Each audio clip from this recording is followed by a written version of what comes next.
So here's a strange sequence of thoughts. The cornerstone of our society is Sam Harris, who is responsible for this horrible mess against whom revenge must be promulgated. He's the king chimp. He's the one that gets to father all the baby chimps.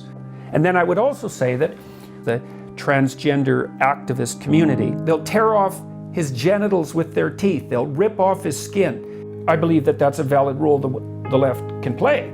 I believe that they've abandoned that role. It's like, yeah, guys, you got it, but you backed away. Clearly to spite God. Get your aim right. Well, what's the aim? And I thought, well, let's be a cultural anthropologist about this. Rip him into shreds. Okay, that's not a particularly contentious statement. That's actually necessary, I believe. And I should say, you have to enforce it. That's, that could be just the beginning. And there's lots of people who would like that. Its advantage is a certain kind of forcefulness. It's also a good suppressor of the lemon. That's the I, right? It's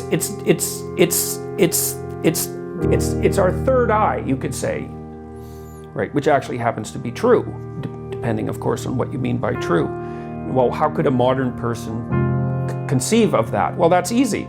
I make you play peekaboo with an infant. Peekaboo. That's the idea. That's what I'm attempting to do. Is that real life or is that a game? Well, it's very mysterious. Unexplored territory, unexplored territory, unexplored territory. Let me step back. Nietzsche said that words like cat, dog, they're often short words, which is, of course, genius. And I thought, Jesus, that's probably true. And so he's very insightful. Now, that isn't how people think, but that's okay. It doesn't matter if they think that way. That's how it is.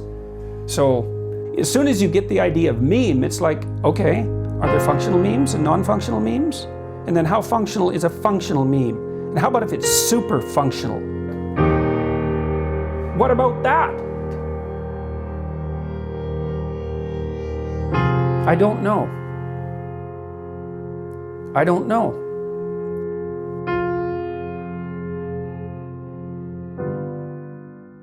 Peekaboo.